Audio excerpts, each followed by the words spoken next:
Welcome to Ctrl+Alt+Narrate, your go-to source for captivating stories and engaging conversations in the world of digital media. My name's Sneesha, and today we have a guest host, Hannah Nicoletta. Please join us as we learn more about our professor from the MDM program. So Jeff, let's Ctrl+Alt+Narrate your story. Would you like to start by introducing yourself and your educational background a bit? For those who don't know, please explain more about narratives, game design, etc. Would be an absolute pleasure. Thank you all for having me. Hi everyone. My name is Jeff Lashpell.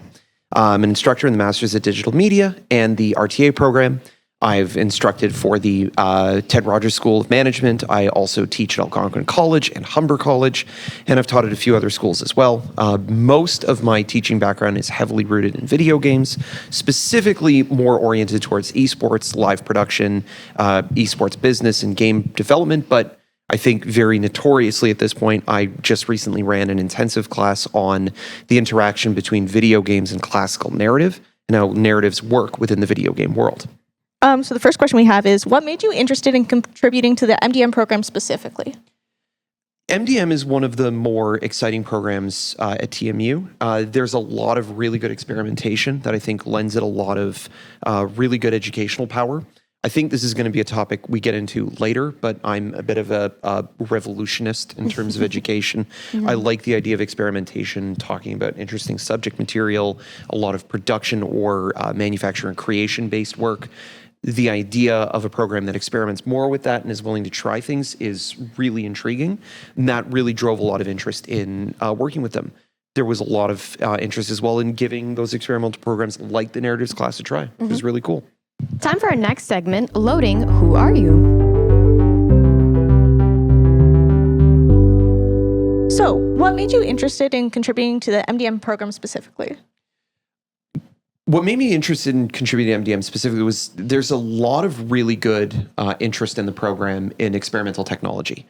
The program's got a very avant-garde attitude towards advanced manufacturing, fabrication. They're willing to try a lot of things, and doing that at a master's level creates an ecosystem of a lot of really interesting material, a lot of really interesting potential classes, not just ones that, I think something that's already been teased that we'll talk about a bit more is the narratives class, but beyond that, there's a lot of really cool classes or material that leaks into classes around those subjects that makes it a great opportunity to explore. And I've been a bit of an educational revolutionist, especially recently, and that's the kind of program that I love to participate in. So tell us about some of the projects that you have currently going on in or outside the program. So this has been a weird period of calm and quiet, but it's deceptive. Normally, I'm pretty vocal about some things that are coming up. For example, last year, I spent a lot of time working on bringing Mortal Kombat, Final Combat to the university. For the past few months, it's been fairly radio silent, mostly because I've been working on an application to my PhD, which is currently in review. So I have applied. Best of luck. Fingers crossed. I appreciate Fingers that. Crossed. But you'll put a little graphic in at the end. He has been accepted. Let him through. Yeah, let him cook. No, the biggest thing that's been going on has been just trying to support the city's efforts in bringing in a few major events that have all been announced. The most prominent one has been supporting the city of Toronto wherever I can, and some things I'll be able to talk about later with regards to Valorant coming into the city in June. Right. This summer, we're hosting Valorant Masters, which is going to be one of the more prominent esports events of the year. That's going to be downtown and I think sold out in a matter of less than an hour. I think some ludicrous number that I won't purport while a camera's pointed at me, but it was a crazy fast sellout for the finals day. And so that's kind of dominating a lot of the attention. I'm speaking at a few conferences that are coming up and otherwise just trying to reset into a few summer classes. So a lot going on, but not right now. Occasionally I sleep. Occasionally. 5 hours? 6 hours? When I can. 3. Yeah.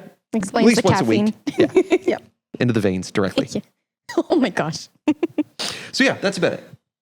Sounds good. So I have a bit of a more wacky question for you. So if you had a walkout song, like in a WWE intro, what song would that be? And actually, I wrote this question with the guise of wanting to know more about your music taste in general.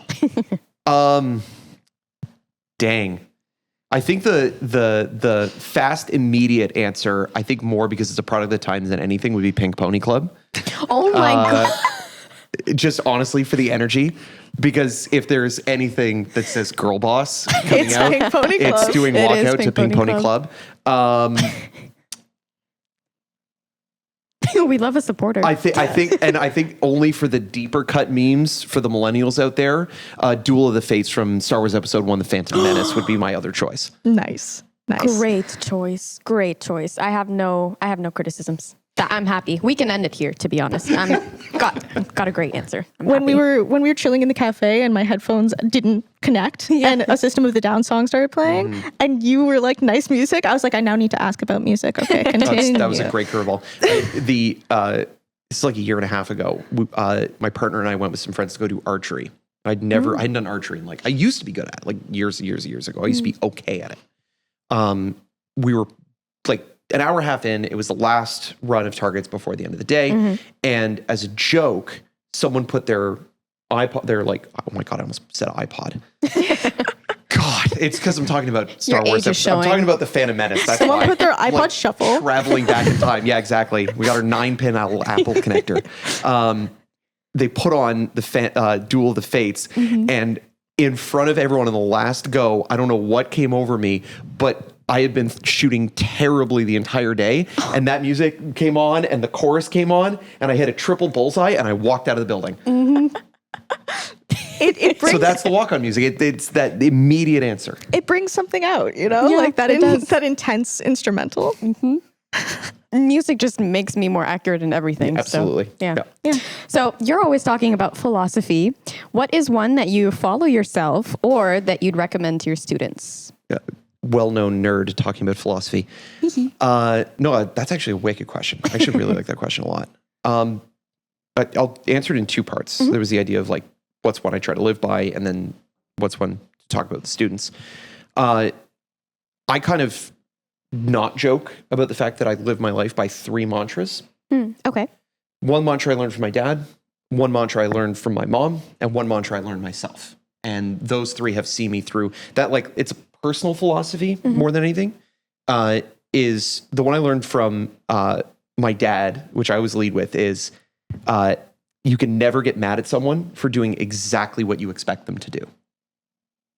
I do that all the time. But it really helps in interacting with people. If you go in saying, I know this is going to happen, and then it happens, well, either you didn't do anything about it, or they're just doing exactly what you were thinking to do. So either way, it's kind of on you, and there's no point in getting angry. Right. The one my mom always taught me was, it's going to be okay in the end. And if it's not okay, it's not the end. And the one I learned myself from many years of personal experience, it's very simply, all rules are fake. Explain. A rule, more often than not, as long as we're not talking about scientific rules, but social rules, social rules are designed to prevent a problem. They're a proactive solution against a problem. And in many cases, if you can find a way to prevent the problem with another system, there may not be a need for that rule.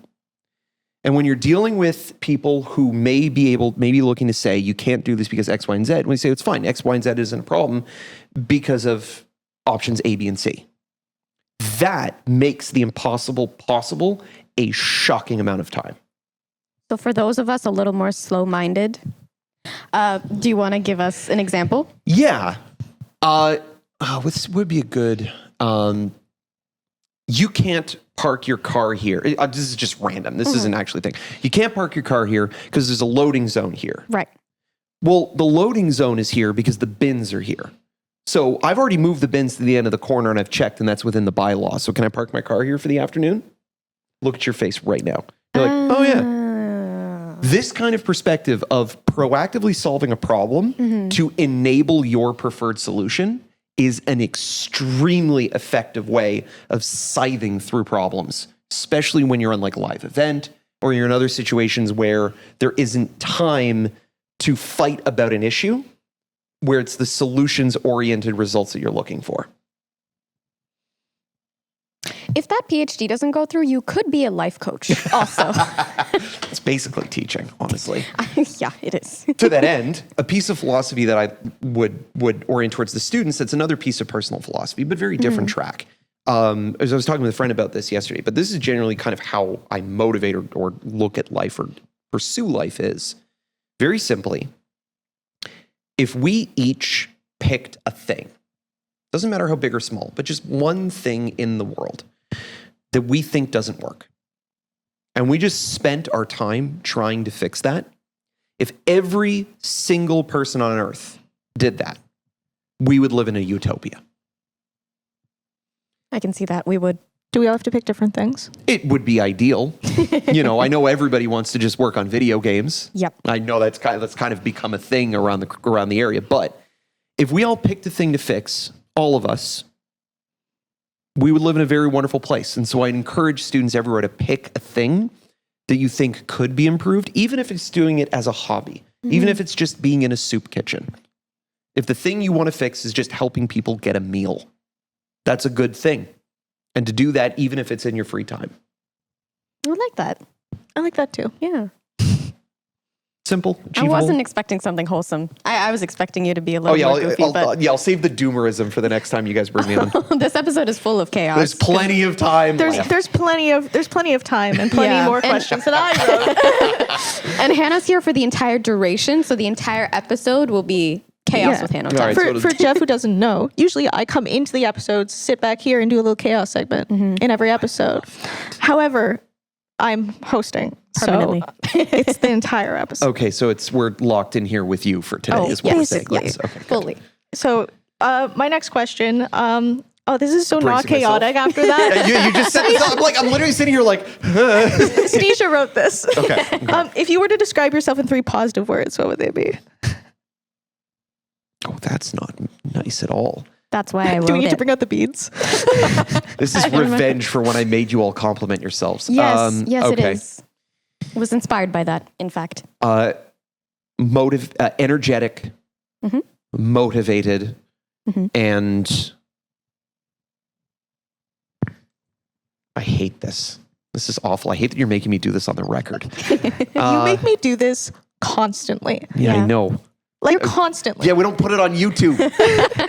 You're pitching yourself to the PhD admin I'm people. caring. I'm slick. Yes. There is no one who cares like I do. The amount that I do for these people, they should be. No, I can't do that. Yeah. Humble.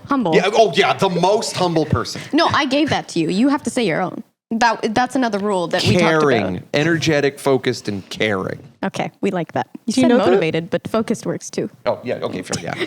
Focused, the ADHD person says, ironically. Do you know the Lonely Island song Humble? Sorry. I'm hiding.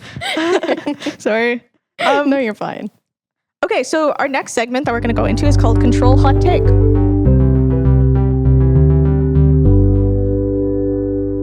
For this segment, we're going to do something slightly different. We'll talk about a topic very close to you and hear more about your perspective. Do you want to start off with education or the value of interactive media? Oh, man. Let's start off with the value of interactive media because there's nothing hot take about it. It's just facts. There is no entertainment medium that has grown in the way it has, that has been dominant in the way it has, or compelling in the way it is, particularly with young adults, than interactive media.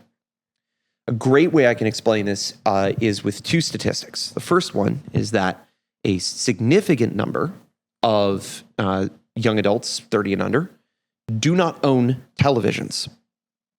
And I believe, and this number might not be correct, so maybe you want to put a graphic in to fact check me, but I believe it is in the low 20% of people under 30 who have television subscriptions. You may own a television to play video games or watch movies, but it is very unlikely. Like 1 in 5 young adults subscribe to a television subscription. And it's mostly people who want to watch sports. That contrasts to people who play video games, which is, in young adults under 30, is just cresting 70% of young adults play video games. Now, to be generous on that front, this means people who play mobile games, this is people who play home console games, PC games, browser games, whatever. Doesn't matter if it's The Sims or Call of Duty or Bloons or Angry Birds, they all count, they're all games. But games are a massively prevalent element in our media landscape, and there's an immense amount of, and this is perhaps where the hot take comes in, is I firmly believe that a big factor in that is in the investment that comes from interactivity. When you watch a movie, you're a passive audience member. You're engaged with the content only in as much as the content can matter to you, Right. in that you care about the experiences of those people that you are watching something happen to. In a video game, you are in control. You are driving to some extent or another. And particularly in the very popular narrative-based games like God of War, like The Last of Us, things like that. In those games, you are fully at the driver's seat of the future of a character, often who is in charge of the future of a child, which is why the Telltale Walking Dead game was so powerful back in the day. That is what makes interactive media so powerful, is that you are invested because it is happening to some extent to you, not to people who you are supposed to care about. I do only have one TV subscription that I pay for, and it is Dropout. Yeah. But I don't pay for a single other TV subscription. Totally. And to be clear, that stat, I believe, is focused solely on cable television specifically. Right. Gotcha. Where the age divide is so insane, where it's people over 40, 80% of them have cable. And in 30 and under, it's like 20%. Definitely fact check me there if you're willing to or able to. I'd love to get the specific numbers, but it is a huge divide between the two. That's insane. Wow. I do have a question, slightly unrelated, slightly related, Totally. before we jump onto education. Yes. For those out there that are maybe not confident in qualifying themselves or calling themselves a gamer, what qualifies someone to call themselves a gamer? So I'll be very clear. Nobody should ever call themselves a gamer. Okay. That's some full meme stuff.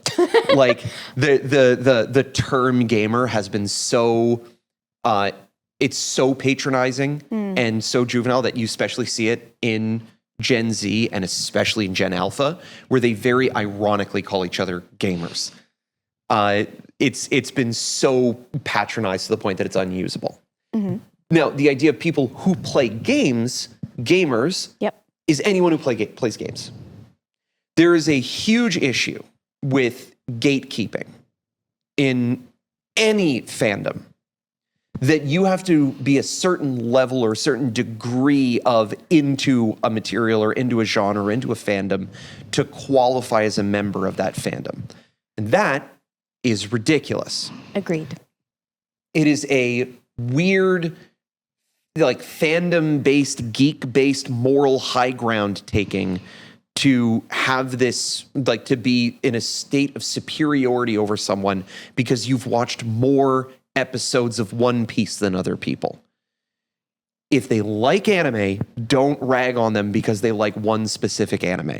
It's okay. You can all like anime and be cool. I just needed our audience to hear that from a qualified professional. Professional nerd. Yeah, professional absolutely. Nerd, certified nerd. Completely. Anybody is a gamer if they play games. That it never call yourself that. Don't do it. You have a right to enjoy any hobby that you like. Absolutely. Can I chime in on that? Of course. I did in my undergrad, which was music, I did a lot of punk music studies. And the root of the punk movement is like DIY everything. And the ideals behind that further back is like, I hit my mic, I'm so sorry. The ideals behind that further back is like, there's no barrier of entry to like making music. Like pick up a guitar. I don't care if it's bad. You've just made music. Like there's no barrier to entry to like designing clothing. Like do whatever you want. It's there. And that's something that like when I started studying it more seriously, I started to like bring in, and that's like the same thing with like calling yourself a gamer or any other term that's like putting in a box, which is also why I hate personality quizzes. Oh, we have to go on a side tangent That's on a that side later. thing. That Sneesha knows exactly what I'm talking about. I do. We should make him take one. Education. Good. Let's switch to something not controversial. What about education? What are your thoughts? What are your gripes? Gripe is a word? Yeah, Gripe is a word. What are your gripes? What are some strong points? Can we just rip off the education system and start it all over again? And can I be part of it? Well, I would start by saying that, like all great efforts to tear something down and burn it to the ground and build it anew, that never goes well. No, it does not. So I think we're better off trying to fix what we have instead of trying to make school at home, and I won't push the Futurama quote any further, but if you know, you know. No, I think this has been something I've talked about quite a lot in recent conversations, which is, I imagine, why it's on this question sheet. We are in a period of time where, at least this is personal belief. I'm not going to spit facts here. This is entirely hot take, personal opinion. That's why it's called Control Hot Take. Yeah, absolutely. I'm just reminding the audience. the who are much more, who are the regular viewers. But still, anyway. I firmly believe that over the many sort of waves and ages of history, there are periods of technological violent change that render, in many cases, the way we do things as a broad society obsolete. Yeah. The consequential, and that's not even really a hot take, that just is writing. It's a fact, yeah. The Industrial Revolution, computers, calculators, all these many things. The microwave and the monstrosities it inflicted upon culinary and home cooking in the 70s and 80s. Point being is those technologies have a profoundly deleterious effect on how school works as a natural consequence. If the technology changes how we as a society function, school, as a key byproduct, one of its main functions is to prepare us for a career, to be a contributing member of society. And that's not to imply that I think that it is some form of like social control or conditioning. It's just functionally, if you're going to get trained to do work and know things, the things you know need to be contextual to what society needs you to know in order for you to be a contributing member of society. That's just reasonable. The problem is that when the technology massively changes, the way that we teach consequentially also needs to change with it. And it should. And it should. And the problem is that it doesn't. Yeah. And that's not a now problem. That's a throughout history problem. I'll give you a great example. During the Industrial Revolution, there were many papers written and many concerned people in education and in leadership that were worried that because kids were going to have access to all of these mass-produced books, they would, and stop me if this sounds familiar, stop going outside. They would instead just sit at home and read all day long. I do that anyways.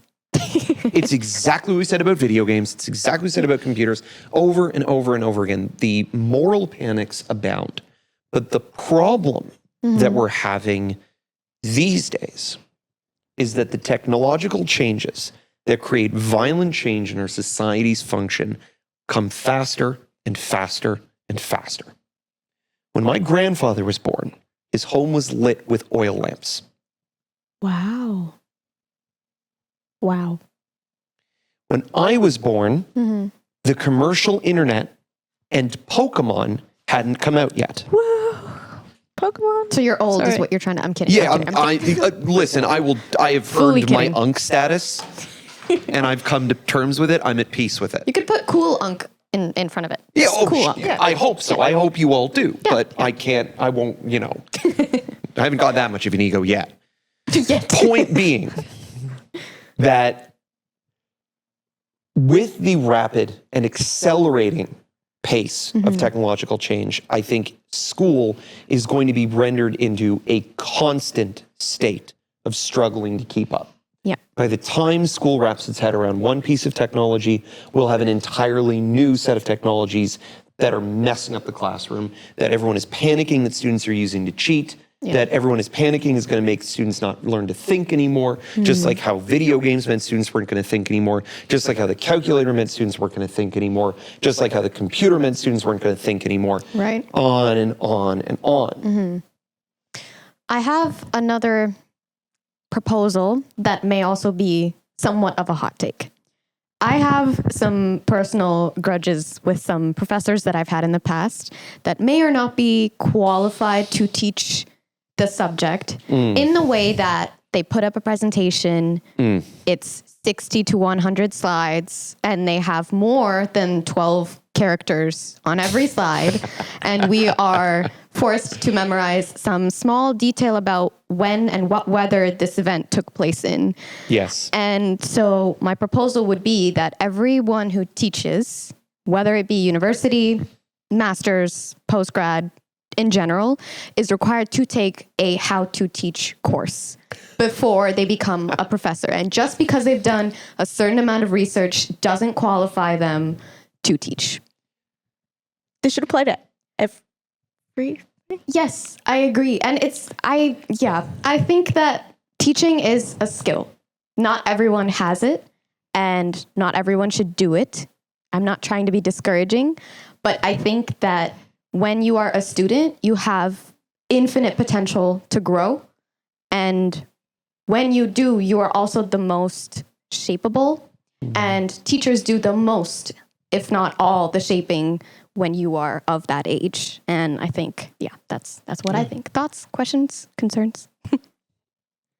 I would offer a moment of empathy For the students or the teachers? for the teachers. Ah, If we come off of what I just said earlier about how fast technology is advancing, I think there's something that students your guys' age have as a privilege that because you've never known it to not exist, you don't necessarily appreciate the power of it.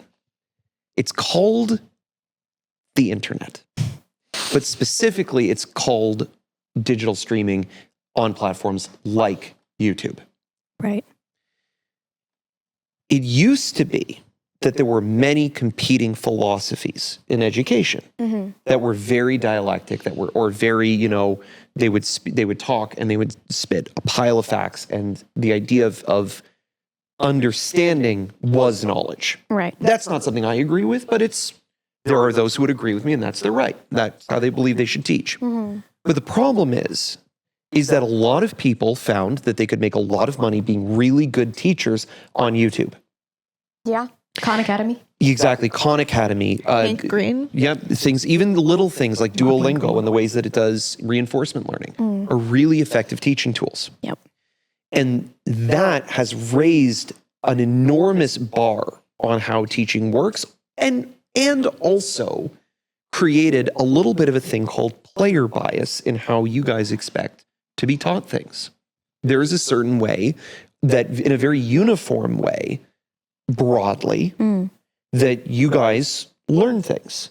It requires a little more high energy. It requires a little more comedy. It requires a little bit more pacing. It doesn't want to dwell on 57 names, people. We don't need the names of every English noble who died at the Battle of Hastings. Like, that's not necessary. We're good, thanks. Like, there's a certain way that you guys engage with content. And that actually comes back to my previous point, which is that technology is moving so fast. I would wager that some or a majority of the people you might have grief with don't spend a lot of time watching educational videos like Kurzgesagt on YouTube.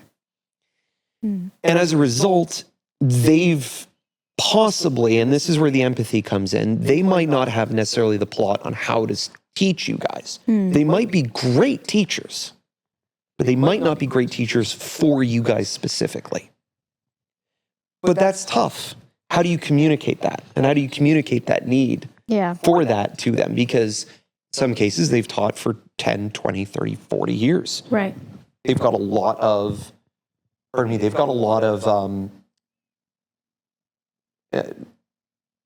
inertia in the way that they teach that has been validated over a long time that this is a good way to teach. And the times change faster and faster. And I can also appreciate potentially some frustration. And sure, I'll learn to change how to teach. And then in 5 years, how I teach will be wrong again. Might be a worry on some cases. I can't speak to who, because, we're not going to target teachers. That'd be horrible. Yeah. But the key is that the concerns you have are valid. And it's not necessarily blaming teachers. It might very well be the system. Yes. Which comes back to, let's try not to burn it all down. I think there are ways to improve. I'd love to start off with not using memorization as the primary method of teaching, because I really strongly believe that memorization doesn't equal intelligence. And that is what our entire primary, middle school, secondary education is based on. Completely agree. You memorize so much, you spit it out, and then you forget it in the next week. And then what did you come out with? What did you learn? So the culminating point of the sort of idea that I go on about technological change and all of that is schools, at least in my opinion, need to your point, shift away from rote-based education, from hammering home specific facts, especially if those facts are based on philosophical ideas or specifically based on technical processes, because those processes change faster now than ever.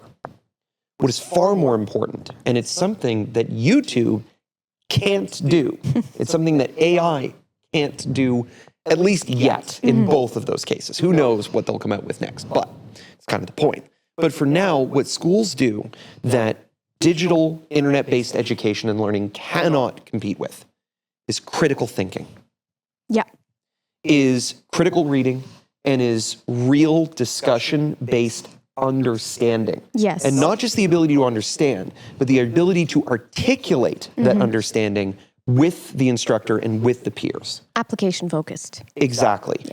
Understand why things work. Because if you understand why things work, why systems work, understand why systems the way they are, that allows you to apply the same understanding of why things work to many different processes as they continue to evolve.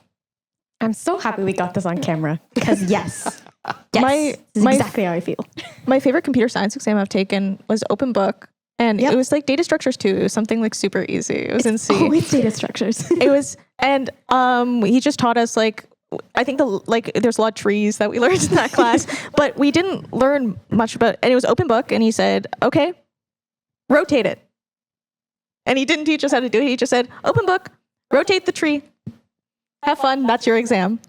And I think that was my favorite exam I've ever taken. Cause it was like, I have no idea how to do this, but I can, look it up and look up material. And this was before like ChatGPT was like huge and this stuff.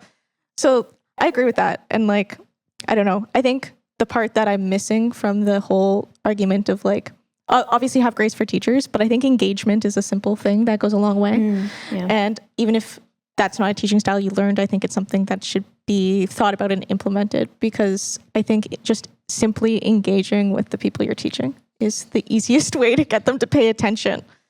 Well, I think engagement, I would even push back to say engagement is a product of teaching right. I know we're doing the right things in class when you guys are engaged with the material. For sure. Nothing will make me happier than in the last class that I had with you guys, the narratives class, that to see you all come running when I brought books to lend you guys in class. That's crazy. And her too, actually. I historically don't read.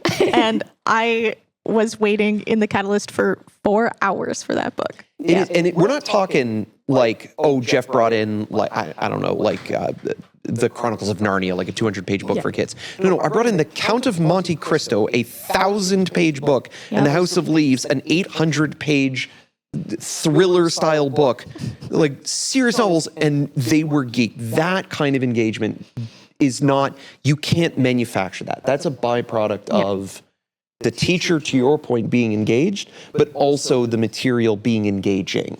And then you guys will engage with it. Yeah. Okay, sounds good. So to move on. We did yap too much, but we'll yap again later. That's okay. We're going to do a quick game of this or that between video games. Oh, I love it. Okay. Are you ready? Yeah, here we go. Okay. Call of Duty or Valorant? Valorant, instant. Wow. Okay, explain why. Okay, I'll clarify. As a game, Valorant. Okay. As a spectator sport, Call of Duty every time. Interesting. Call of Duty, I think, emphasizes a level of frenetic play that is plays really well as a spectator game. And they've done a really good job in the CDL. And this is by no means to besmirch Valorant. Valorant's amazing. Yeah. I'm really excited to have Valorant in this year. But I love how CDL has done their spectator experience. I think they've made for a game that is much less popular than many major esports titles, just by raw player numbers. a spectator game, they've done a really good job building that game up. I really like how it does as a spectator game. As a game to play, though, the frenetic level has been ramped up so much that it feels like if you don't have powdered caffeine poured into a white monster, it's not a game you can engage with anymore. And I feel like now that I've turned 30, I'm not allowed to play that game anymore. On the other hand, Valorant is a stellar tactical shooter, one of the best, and an amazing spectator game. I think just the density of the abilities and everything being a first-person game makes it just slightly like S tier versus S minus tier in terms of spectating. Okay. Let me preface by saying I wrote these. I think a lot of them are obvious. I just want your takes on why. In one sentence to make it a little more competitive. I will yap less. I apologize. No, don't apologize. It's okay. We have certain segments where we want you to yap, and then some that are meant to be. Yeah, that's the thing. You got me all revved up. Yeah. Honestly, we would have this for 3 hours if we had the time. Okay, ask the next one. Okay. Undertale or Everhood? Undertale. And why? Why? Undertale is one of the most important independent video games ever made in the history of video games, specifically in the era and the time in which it was made, in its discourse and its addition to the discourse of video game narratives as a player choice and the player as someone with power over the narrative. Yeah. It was a long sentence, but I tried. Despite everything, It's Still You changed me fundamentally when I was 14. Yeah.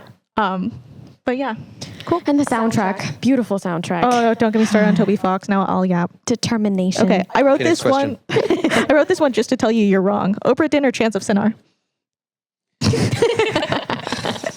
mean, it's Oprah Din. You're wrong. It is in terms of, I think both games are brilliantly, this is another S versus S minus. This is a tough one. But you wanted me to instant respond. Yes. I think the ways in which Oprah Din refuses to hold your hand are what truly make it a unique experience, in that it is deliberately, and we can have a whole separate discussion on another episode about video games at intentional difficulty. Yeah. But I think specifically because it is a mystery game, Oprah Din is a game that respects your intelligence in a way that I think is really unique and brilliant, and I haven't seen up until Blueprints just came out. Is another game that really just... Did you play it? I've played one day of it, and I'm saving it to stream next week. Okay, sick. Because I'm firing up my stream again probably in a week or two. Sick. And I'm going to stream that game because that game is insane. But yeah, I would say that both games are genius. I think I like Oprah Din more because of the degree to which it respects how difficult it knows it's making it for you. Okay, next one. Superliminal or Stanley Parable? Stanley Parable. Yes. I told you I know these are obvious. I'm I just so want the glad. take. Yeah, Superliminal is brilliant, but Superliminal is more a creative art expression and an interesting puzzle game. Stanley Parable is another game like Undertale that's like essential to the dialogue around player choice and power and narrative, and really important to the history of indie games as well. Yeah. I won when I got my little cousin to play it, and he was like, this looks so creepy. I don't get the point of the game. I'm like, you play, and then you'll find out the point. And That is the point of the game. Yeah. And he's like used to like Valorant, Call of Duty, Overwatch, Brilliant. those kind of games. And he played this, and I'm like, you will love it. I will buy it for you. You should Brilliant. play it. So I'm really glad that I got him to play. That's awesome. That was After a our win. Stanley Parable class, I did. My partner sat down and was like, "I want to play the Stanley Parable. We haven't played it in a while." It was And so I good. basically ran. I Jeffed him. You piloted. I'm using your name as like a verb. Yeah, I Jeffed him. Okay, for the audience, what does that mean? It meant every time he tried to do something or make a turn, I would make him question his choices painfully. And then without him understanding the reference, I would end it off with, "Sound good, say yes." And he'd be like, "What are we doing right now?" And I was like, "You need to find out though." You are in a psychological exercise. That is what we're doing right now. Good. I'm glad Psychological that's dilemma. what jeffing someone means. That's Yeah. distressing. I think Angelina has also said I've done that to her as a verb. Because Aiden and I made her play Outer Wilds at the same time as you. Me too. Yes. Together. I played it with them, and the amount of side eyes, side Who's to looks say? that Aiden and Hannah shared, I didn't think that I could ever be frustrated playing a video game aside from Last of Us, but that game tested my patience. Oh my God. Another example of a wicked game that respects its difficulty very intentionally. Yeah, such a good game. Yet to finish it, working on it, but we're almost there. Okay, last one. Super weird one. Don't know what I was thinking when I wrote this. Red Dead Redemption 2 or Kingdom Come Deliverance 2? Oh, never mind. That's my best one. Okay. Red Dead Redemption 2. It's another thinker. It's a pause. It's not instantaneous. Red Dead Redemption 2, I would say. Okay. Red Dead Redemption 2 is a masterpiece. Like, that's it. Kingdom Come Deliverance is a phenomenal game. Phenomenal game and an incredible historical dive. It's brilliant in so many ways. Red Dead Redemption 2 is a masterpiece. Yeah. I dragged that straight from your curriculum. So cool. Amazing curriculum. This class changed the my class's life. curriculum was play video games. Those were the readings. Yeah, there were textual readings that were emphasized far less than the video games. Hence why I love the homework, because it's application based, because you actually play the games. So, And then talk about them. yeah, exactly. My favorite thing to do. Yep. So the next segment, deep dive, no edits. What is one experience that changed the way you view education? So let me tell you a story that I feel comfortable telling, because my father told this story on national CBC radio. I remember that. Oh, yes, please tell. Cool. So there's there's a gentle agenda in this episode in terms of why they wanted me on for this episode. Yes. Because I've been a bit of a revolutionist in education for a very long time. A big factor in this was I was not a compliant child in high school for a lot of the reasons you brought up before. That I did not appreciate the fact that it was a lot of like rote-based learning. It was a lot of just memorized facts, all of that. And one of my classes had me do was philosophy. And I was very excited about the philosophy class because I thought it would be application, it would be discussion, it would be all of these lovely things that we're doing right now. Hannah's favorite subject. Oh, yeah, I love philosophy. Yeah. You've been very vocal about how much you love it. I've been so vocal. Screaming in visceral pain every time someone brings up a philosopher. Every single time we have a supervisor meeting and you're like, so philosophy, I die inside. That's why I do it. Anyway. Yeah, anyway. It was not that.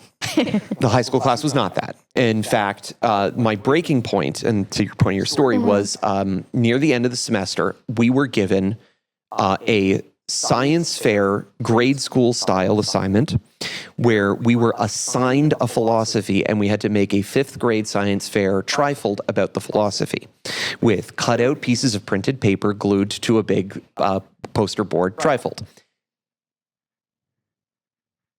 I didn't like that. Well, recently, at the time, one of the most, and this is to let you dial in exactly how old I am. Recently, at the time, one of the most famous TED Talks of all time had just come out, which was Sir Ken Robinson's TED Talk on how schools kill creativity. I love that TED Talk so much. It's such a good TED Talk. So good. Which is why I did that instead of my assigned topic. Make it short of a long story. After the presentations, which that presentation I put more work into than any assignment I had done that year.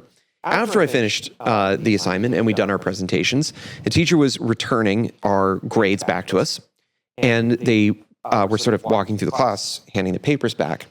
And at the end of it, they reached the front to their desk and they turned around, and I was standing out of my chair in the aisle. And they looked at me, because this was not the first time I had made a disruption like this in the past. They were like, "What?" And I held up my piece of paper that said C on it. And prepare for a bleep. I held up my grade that said C, and the only note that said C on it was, "Didn't follow instructions." And I looked at the teacher and I held up the piece of paper and I went, "Can you even spell irony?" Which is when my father got a phone call to say I was back in the principal's office again and he needed to come and collect me. He told this story on a CBC national radio interview talking about parenting. Amazing. Your parents did a great job. My parents rule. They do. Haven't met them, Shout but out to they mom do. and dad. I hope they watch. They might. Please watch. They're cool like that. I just feel blessed that neither of my parents have been on CBC. In a way, yeah. After that story, yeah. Count your blessings. Yeah, that I think. Objectively, hilarious. Objectively hilarious. Objectively torturous as a 19-year-old when that happens. I can see like being really upset about that when you're a kid and that comes out, and then not being like, and then as an adult I was laughing like at 20 or 21 at the time, so I was like a little mortified, but it was like objectively funny. Yeah. This is like long after I graduated that this happened. That the CBC thing happened. it. Gotcha. That's hilarious. That's very good. So, what is one piece of advice you'd give your younger self? Maybe this self that you're talking about, actually. Who put me at a table with two philosophy people? Who thought this was a good idea? No, I'm not a philosopher. I hate philosophy, but I love talking about morals and opinions and righteousness and justice and video games. My and knowledge of books. philosophy comes from The Good Place. I haven't seen TV it, but show. I've been told Watch it. to. Yeah, It's really Very good. Okay. It's worth it just for the first season. Okay. Is it not sad though? Sure, but the just because ending- something is sad doesn't mean it's bad. You Yeah, specifically Brandon don't watch the Sanderson, ending. I know. Yeah. I know. It all matters. Okay. That's it.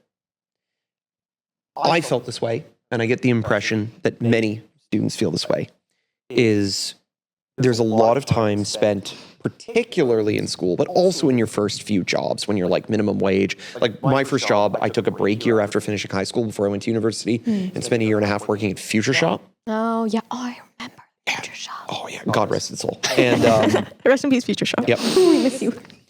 No, we don't. Kind of.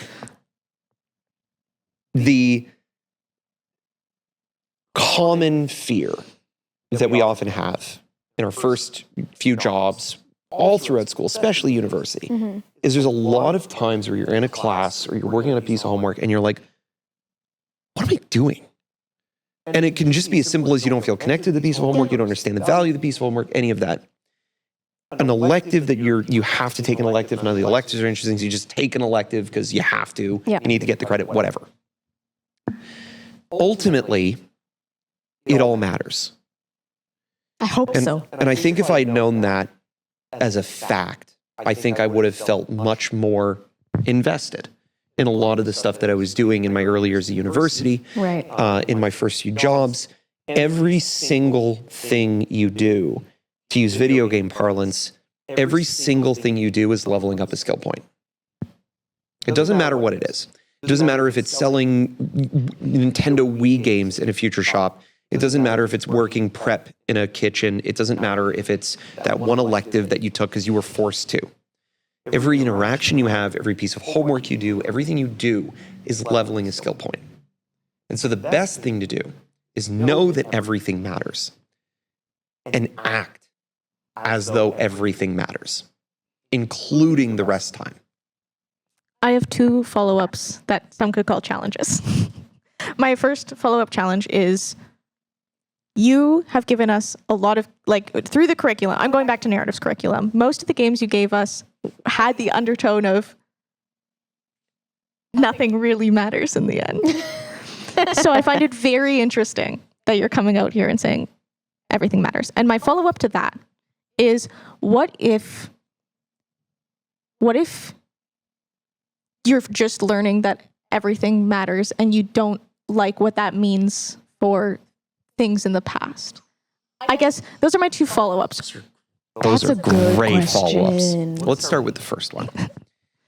I love nihilism.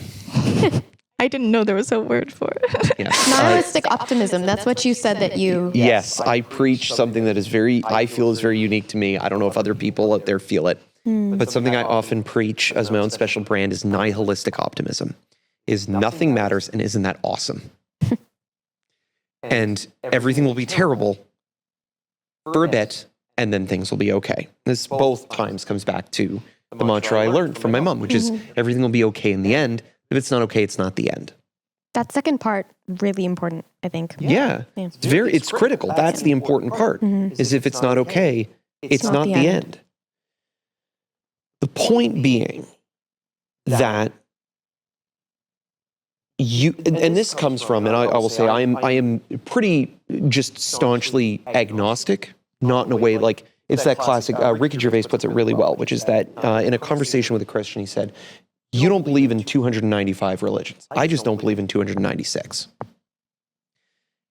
I pass no judgment on those religions. Any of them could be right. And that's kind of the perspective that I carry a lot of the time is any of them could be right. So why not just enjoy your time here and be a good person?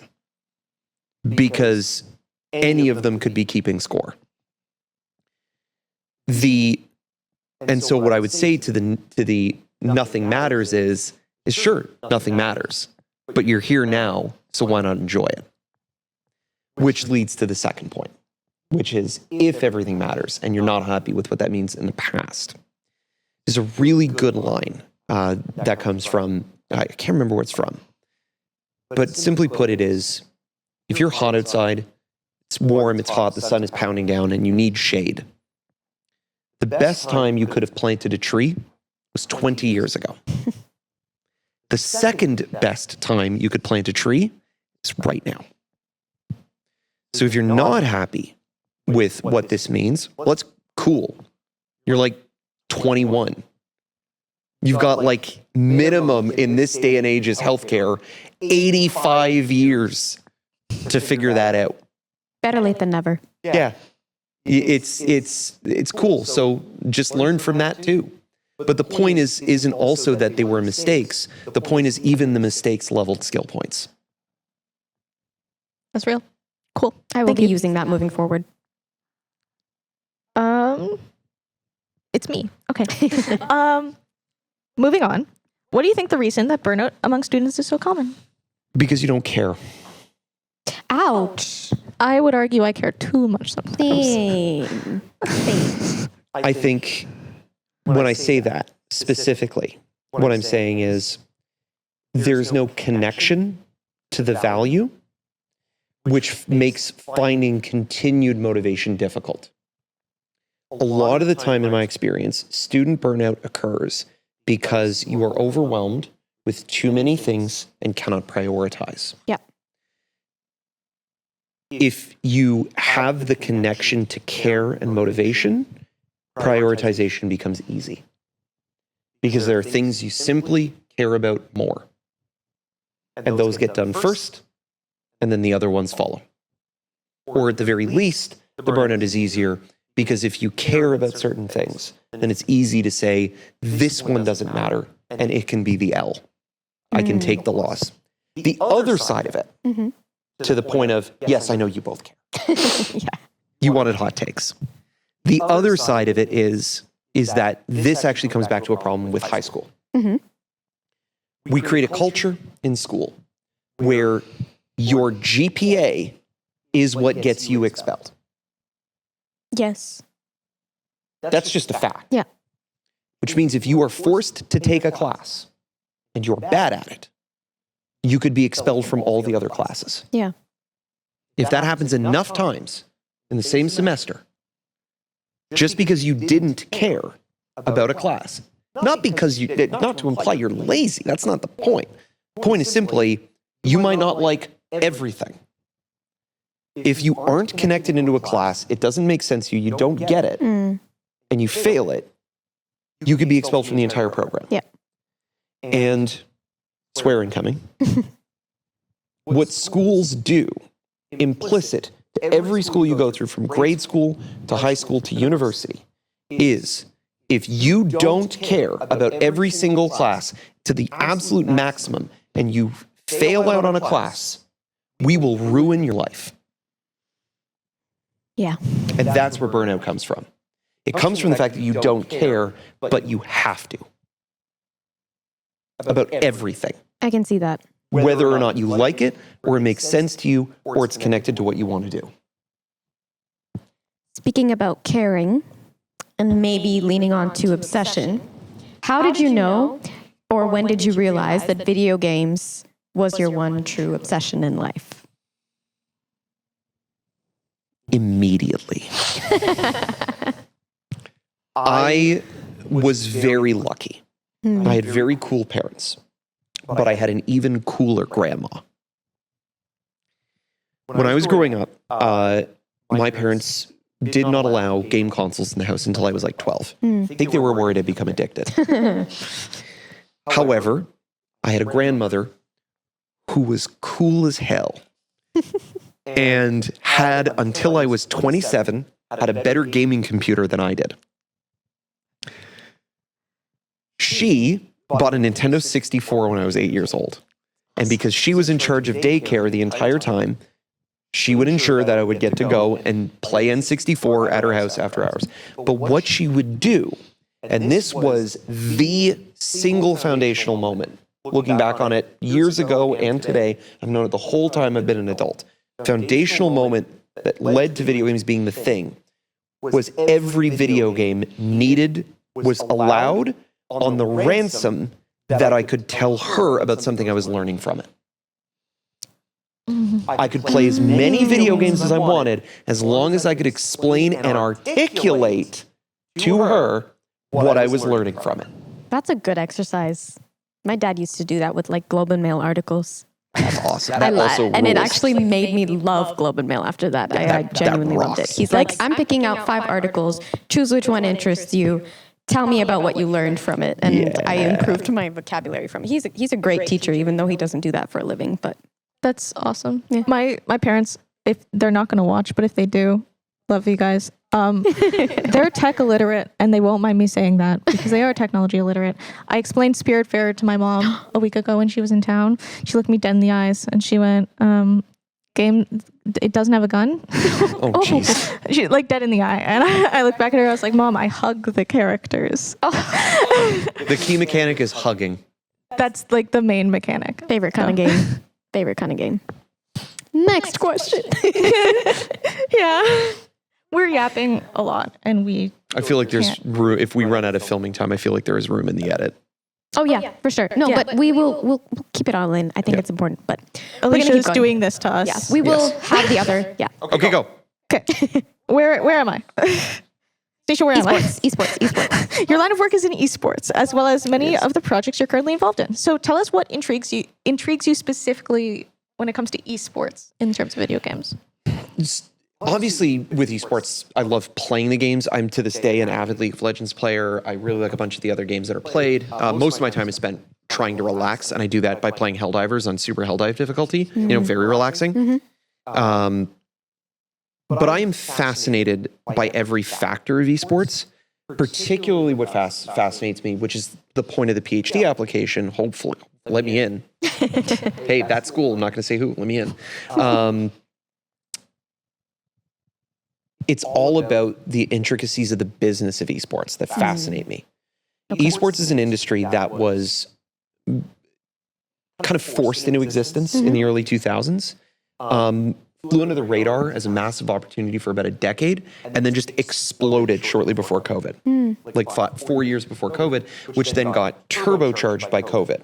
But throughout all of it, because it's a video game, a lot of the investment and the philosophies that have driven it come from the fact that it's technology based. So it invites a lot of, the colloquialism is tech bros, who are built around, and I'm not even using it in a way that's derogatory, but tech pros generally are interested in very fast turnaround investments. Yes. They want rapid turnaround investments. Esports is not that. Esports is sports. You need to raise and grow players and build a fan base. It takes a long time. Yeah. And it's being built, invested in by tech bros, and being built by people who were chased out of the education system for decades. Yeah. So these are people who do not know how to articulate business, working with people who have historically wanted investment turnaround that is inimical to the way that esports should likely be working, which is a fascinating dynamic and culminated at the end of COVID with esports winter. And so I'm fascinated now that esports winter has kind of ended and spring, to push the metaphor, is happening and investment is building up again. I'm fascinated by how the dynamics of esports business are going to develop over the next 5 to 10 years. Very interesting. Very interesting. Very interesting. So now, is there a failure that you're actually grateful for? Yo. Many, I'm assuming. I can't tell if that was a good or bad yo. It's a good yo, question. No, thank you. I'm perfect, and I've never made a mistake in my life. Says Jeff never. Edit in the Lonely Island Humble song. No, I think it was the very first gig I ever had got canceled. It was a canceled project. Oh. Yeah. This actually happened twice now that I think about it. I won't say who, but I had the privilege of meeting one of my childhood heroes from the early days of YouTube machinima content. The automatic guess will be Red vs. Blue wasn't them. Okay, that was my first guess. No, obviously. And I worked for them, and they wanted me to build a prototype for a video game, and it was like a dream come true to be an undergrad and still do that. I was so outrageously green that the greatest thing they could have done was cancel that project on me. I was too ambitious, too excited, too hype, all of that. And it was a really sharp lesson in not getting too excited when you're given the privilege to meet your heroes. It happens. It will happen. Usually for everybody, you get to meet them at least once. And if you do, you got to stay like a little more cool and focused. And I got way too excited. And that was really important because the second gig that got canceled was my first project ever out of university. I got asked to do a project for Vice Media. Okay. And it was an esports documentary about, it was a documentary about the esports world, particularly TI5 for Dota back in the day. It didn't go to production. It was canceled. It's all good. It's a shame because it would have been I was really excited to do it. But that taught me was even in a project that doesn't happen, the relationships happen. The director of that, who I worked with, would go on to be the director who would bring me in to do the artists, which was the next project I worked on, a documentary for CBC that won a Canadian Screen Award for Best Online Series. And the artists, and both lessons mattered to the artists, because the other thing that mattered to the artists was we interviewed every hero in the history of North American video game production, from John Romero to Alan Alcorn to all these other like critical founders of Activision, EA, Atari, every major company. And we were able to be cool and collected. Did we get a bingo? We got a bingo? Yeah. Bring it over. I hate what's happening right now. I game changered you. We have one question before we change to the last segment, so this is good. This is a good time. I game changered you, Jeff. You ready? Well, it's not fair when you give me manufactured questions. Oh my gosh. Oh, I hate this. I hate you for this. Is brilliant. If this is appearing on screen now, that'd be even better. Oh, it will. It will. Oh, it will. Good Lord. I'm so happy we got a bingo. Oh, I didn't Hannah. say gang yet. No. That doesn't count. Oh my God. There we go. He's wearing an esports. Oh, this is great. Genius I hate idea. this. It was Hannah's idea. Genius. I'm Genius. so happy it worked. Okay. Thank you guys. Thank you for keeping track. Brilliant. I thought we were out of time. I thought you were like cutting me off. I was like, what? No. But I thought so that's too. No. so much better and worse, you monsters. I came up with that last week, and I'm so glad we could have it done. Genius. Genius. Good. Love it. Good. Okay, next Thanks. question. So glad I'm here. Next question. No problem. Please don't drop me. Please keep supervising me. Be careful out there, guys. They're coming for you. May not look like it, but they're always out for you. So what's one risk you haven't taken yet but want to? Going on a student show. I guess we've done that one. What's a risk I've taken but wanted to take but haven't yet? Yeah. I want to know.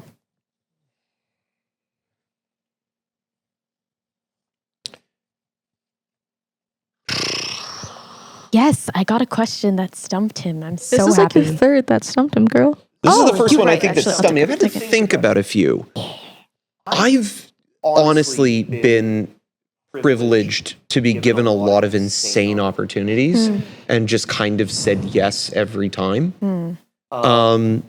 There are some ones that it's like, what are things that you know are risky that you would never do? Skydiving, never ever. Nope, never. Never in a million years. Not a heights guy? No, heights are fine. It's the falling I'm not down. Yeah, not the stomach drop. I can't do that. Yeah, I yeah. can't do. Yeah, no. Exactly. Speed never killed anyone. It's the sudden stop at the end that killed people. I think there's certain like travel trips I'd like to do. Okay. That would be to areas that would be considered high risk that I would love to do. In this day and age, I won't say any of them because they'll have changed by the time this comes out. But yeah, I think travel would be the biggest one. I've been really lucky to do a lot of, the biggest anecdote I would give is when I was 26, someone who I know in the industry here in town basically approached me point blank and said, "Hey Jeff, do you want to do a speaking engagement?" And I said, "Sure, where is it?" And he said, "Nanchang, China." Wow. I went, sure, when? He goes, "The flight's in 2 weeks." That is not enough time. No. That Not was at the all. first time I ever spoke publicly on stage. Seriously? That's awesome. How did you? It was the worst thing I've ever done in my life. You want to talk about failures? That one was, I was so unprepared. I was so out of my depth. It was, for so many reasons that would go beyond the time of this talk. It was super intimidating. But it was like it was like pulling the muscle and then the muscle heals back better. right. Like it really forced me out of my comfort zone in a biblical way that was amazing. It's after that, no crowd was ever terrifying. Well, we can see that it worked because you're also an incredible speaker. So, I of appreciate that. course. Never done this before. This is my first time on camera. And you're killing it. You're doing amazing. I'm stunned. Honestly, this is so much fun. I've had so much fun. So, Me too. unfortunately, It's been a blast. I'm glad I came out. I'm glad that you did too. Unfortunately, it's our last segment. Alt before you go. Okay, so rapid fire questions. If you could design a video game boss battle, what would the final boss be? A lot of my D&D campaigns are experiments in video game boss design. Yes. One of the greatest bosses I ever ran in D&D was in a heavily modified version of the Dungeon of the Mad Mage from OG Wizards of the Coast product. And there's a weird offshoot that's just like a corner case thing that is a fight with a stone golem. In like a derelict, I can't remember if it's in the module or if I modified it to be in the module, but it takes place in a derelict classroom. Interesting. And the party came into the room and the door locked behind them, and I had the stone golem, and this is like a 4th level party. So stone golem is like way beyond lethal encounter for them. Yeah, that's horrible. Instant death. Like a Yeah. single attack from him would down a player in the party. Wow. And so it's immediately terrifying because the door locks behind the party, and I go, students take a seat, the test is about to begin. The boss fight, I ended the session and sent them home, and then the next week the players came in, and I had gone to a book fair and purchased about $80 in children's math books. And they got to choose between grade 1, 2, 3, and 4, and based on which book they chose pages from, they got to throw a D4, a D6, a D8, or a D12 of damage. And the stone golem was doing layer actions every 2 minutes of real time to modify their books. So, for example, he might turn their books upside down. He might have the time on their timers. And if they couldn't finish the book in time, the boss would deal that die of damage to the character. This is genius. You This made is mean actually minute genius. math. Yeah, I did. Yeah. I did like a children's math game as a boss fight.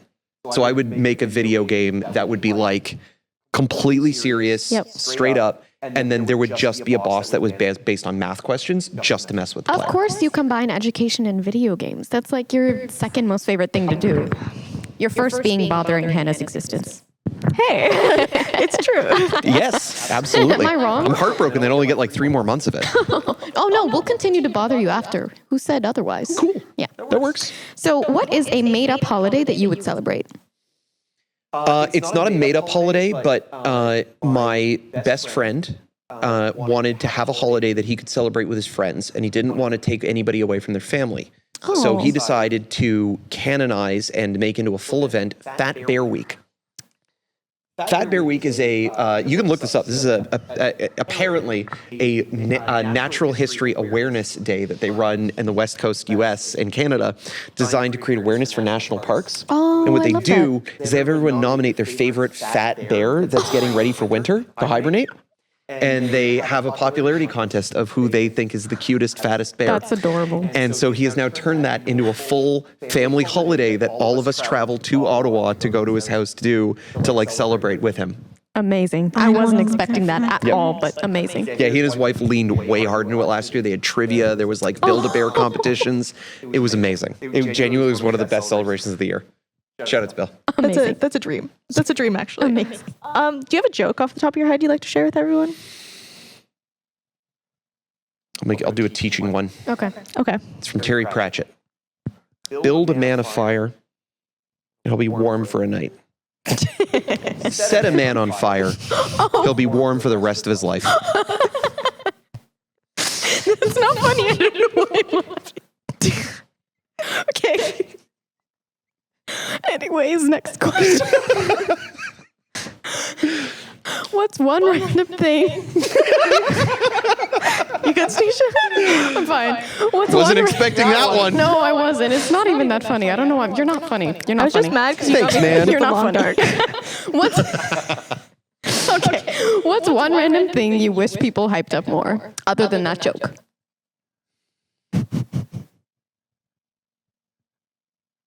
Mondays. Oh, come on. I think if everyone was like really ironically gassed up about Mondays and like showed up to Monday like the way that like Gen Alpha kids say gamers, if people showed up for Mondays like ready to party, I think everyone would get through Mondays way easier. You're kind of right about that. I can't even debate Yeah, that. if everyone showed up and like that was the day we all wore Hawaiian shirts and like Love it. yeah, right? Like really leaned into the schlock, I think Monday would rule. Yeah. I need everyone in this room to know I own so many Hawaiian shirts, and I know my wardrobe has been all black until now. But it's gonna get warm, and you're gonna start seeing me. Yeah, every episode from here on out, Hawaiian shirts We're gonna only. have Hawaiian shirts. Yeah, we're all gonna borrow your entire wardrobe. It's gonna be a wild switch up. Amazing. It's gonna be awesome. Okay, so thank you, Jeff, for joining us today. It was a pleasure to have you on our podcast, and we truly appreciate you putting time aside to torture both of us. It was a genuine pleasure. Thanks for having me, gang. Put it on the scoreboard. Yeah, add it to bingo. On the scoreboard. I'm so happy. I was ready to say it later, too. It was so good. And to our audience, we appreciate your time and support. Bingo. Thank you for listening. Thanks, guys. And we hope to see you on our next episode.